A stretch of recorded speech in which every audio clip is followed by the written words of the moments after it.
Da da da da da da. Today, December 9th, 1836. Welcome to BBC Evening News. Eminent biologist Charles Darwin has written a new theory of biology, written out in his book, The Origin of Species. In it, Darwin has proposed that the present species on Earth came about through evolution. His theory proposes that there is variation within populations. Many variations are inherited from parent to offspring. Some of these variations are better suited for the environment. Not all offspring will survive. Therefore, offspring that survive will in turn have better offspring with favorable variations. Blasphemy! And now a word from our most gracious sponsors, purveyors of the most excellent products known to man. Charles Darwin says that men evolved from monkeys. Charles Darwin says that God might not have created you. Is Charles Darwin right for Britain? Paid for by the Church of England. Hello, I'm Sam Wilberforce, the Bishop of Oxford. Now recently many of you have been hearing about this Charles Darwin espousing this theory of evolution. Now, evolution, he says that God did not create the animals, and also that we humans evolved from monkeys. Now, one thing, monkeys, come on, monkeys. Now, Charles Darwin was sent by Satan, I tell you. And also, we shall disprove him by showing you these pictures. By the way, his wife does not agree with him. Look very much. Now, see this amoeba. Now, this amoeba, this piece of goo that lives in a swamp. Now, Charles Darwin claims that we evolved from this simplistic form of quote-unquote life. Now, how could something so complex as this stately human being right here be descended from an amoeba? Look at this. You see those eyes that they can see, and it's so perfect, and humans are so perfect. Look at this stately human being. God must have created it. And Darwin, I tell you, he's the instrument of the devil, I tell you. The devil, I tell you. Now, by the way, my name is Sam Wilberforce, and I am the Bishop of Oxford. Thank you all, and go back to your homes and pray to God, and if you don't, then you will die. Now, this is the mommy doll, and this is the daddy doll, and they love each other very much. Oh, dear Lord. Okay, welcome back to BBC Evening News with your host, never mind. Now, some people in the future will cite evidence of evolution as including, say, viruses, as they are called in the future, which, of course, along with other things, such as video cameras and lapels, have not been discovered yet, being 1836. For all you Einsteins out there who has not been born yet. Now, among other things, viruses evolve incredibly fast speeds, so they say in the future, such as the HIV virus, which evolves so fast that they cannot find a drug for it. Whatever that is. Now, they cannot find a drug for it because it will automatically evolve to be immune from it. Now, of course, another example would be bird flu, which in about 60 years will kill more people than a war, of which has not happened yet. So, and then also another example would be hepatitis, which evolves also very fast. Of course, this is all subject to Darwin's theory, which is very controversial now. And now let's go out to our reporter in the field, Erasmus Rayburn, who is now interviewing Charles Darwin. Hello. I am Erasmus Rayburn, and this is Charles Darwin. G'day, mates. I'm Charles Darwin, expeditioner extraordinaire. Interesting. So, you just got back from your big voyage? Yes, I did, and what a wonderful voyage it was. What happened? Well, for 2/3 of the voyage, I walked on land discovering things like finches. The beauty of the finches was on certain islands, finches had really big beaks to crack open nuts with. And on the smaller islands, finches had really tiny ones to eat worms. Interesting. What does a finch look like?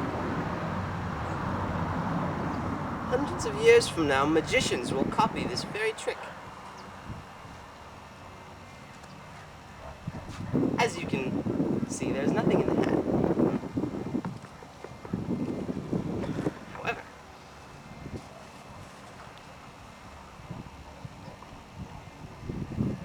Devil! Oh dear Lord, it's the Archbishop of Canterbury! Really? That was an interesting experience. Yes. So, I've heard you had this interesting theory about this voyage. Yes, I do. My grand theory of natural selection. You see, natural selection is when nature selects different species to carry on and selects other species to die. I see. Yes. That's interesting. Do you have any evidence to support this? Absolutely. We uncovered bones of ancient species on my beagle voyage. The bones were of really, really big sloths. Really big. Big enough to eat you. The sloths were so big, in fact, they were really big. Really? John, did you hear that? He said there was really, really big sloths. Very interesting, Erasmus. However, we didn't know there were sloths at the time. In fact, we thought they were an entirely new species. And then we made the connection that they do in fact resemble sloths. See. Therefore, sloths must be descendants of these really old and big sloths. Really? So, do you have any other evidence to support your interesting theory? Yes, in fact I do. Mussels that lived a long time ago, deep, deep in the ocean, have now ended up in the Andes. In the Andes? Thousands of feet up, in fact. Thousands? Our expedition teams went in and dug them out. In analyzing this, I've concluded that the Earth is dynamic, meaning that it changes all the time. If a species cannot adapt, they will die. Therefore, making my theory of natural selection quite plausible. Right. Okay, do you have any other evidence to support this?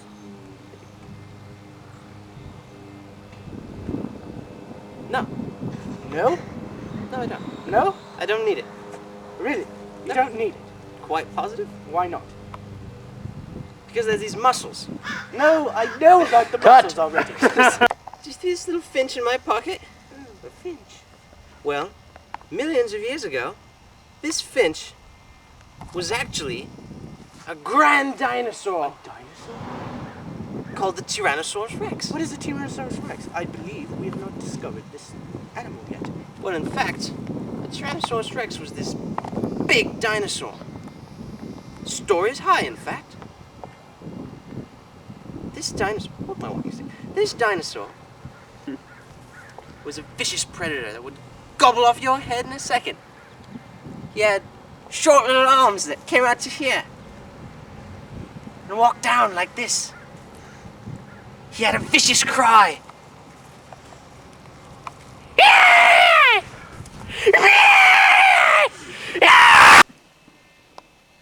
We'll burn in hell. Hello, I'm Erasmus. That's Charles. And that's John. You know you love me, you know my name. You all love me, all of you! Right. I'm sure. All of you! Okay, do one more time, we'll cut you off. Anyway, so, how was your childhood? My childhood was wonderful. Wonderful? My mother was named Susanna, and my father was named Robert. I was a Unitarian as a child, quite religious. I was born in 1809, the year of our Lord. In 1825, I became an apprentice doctor. Then, in Edinburgh University, I studied medicine. I was an avid pupil of Robert Edmund Grant, the man who pioneered evolution. Also, I studied homology, which means that animals are part of some grand design. Grand design. Ooh, interesting. Like God? Then I drifted away from medicine and studied plants and geology, which greatly disappointed my father. Sorry about those technical difficulties. It seems like John lost his glasses and the camera died, and I'm not sure exactly what happened. Yes, hello there. Okay, so back to where you started. Then I drifted away from medicine and studied plants and geology, which greatly disappointed my father. Ha. Then I went to Cambridge to become a clergyman, but then not much later I decided to go on to the Beagle voyage. Hello. We're back again. Technical difficulties again. It seems John has lost his camera and his brake. Yes, he's not. Lost his. He's not all there.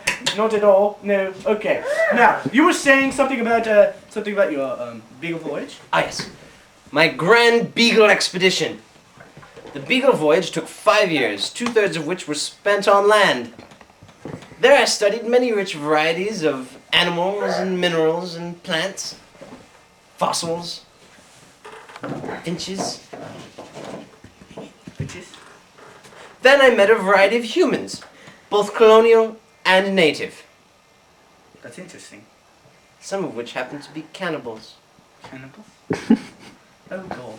Oh god. I collected many John, new have you heard specimens. that? John, cannibals! I like cannibals. I collected many new specimens. Along the voyage, I read Principles of Geology. Okay, this 19th century technology is really bad. Technical difficulties for the 3rd time. Now, you were saying something about many people you were meeting? Yes, I met a variety of different people, both natives and colonial. Yeah. I also collected a variety of new specimens, some of which included fossils of animals, like the Tyrannosaurus rex. Oh god. We know about that. Along the voyage, I read Principles of Geology by the great Charles Lewis. Australian. Yes, he was Australian. Oh. The "G'day, mate" kind of thing. Ah, yes, yes. I also experienced an earthquake. And I brought 3 native voyages back home with me. What? There seems to be a problem with my cue card. I also experienced a bad case of seasickness. Not unlike Brendan's, except his has nothing to do with the sea.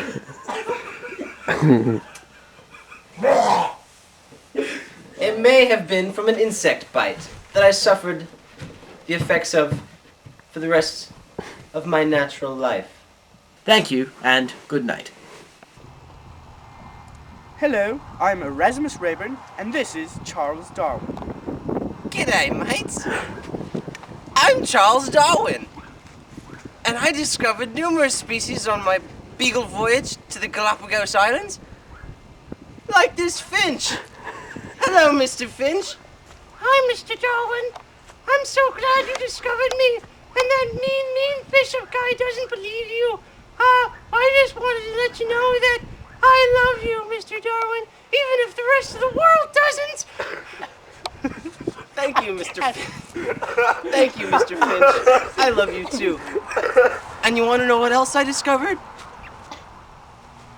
This species of bird, which developed an enormous beak to bite things, like the bishop's head.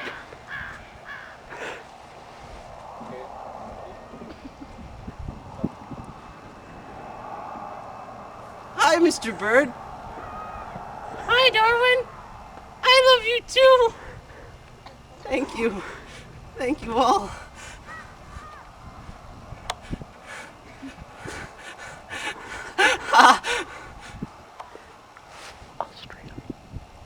Australia?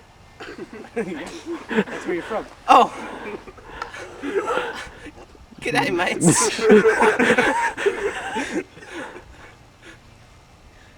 I love you.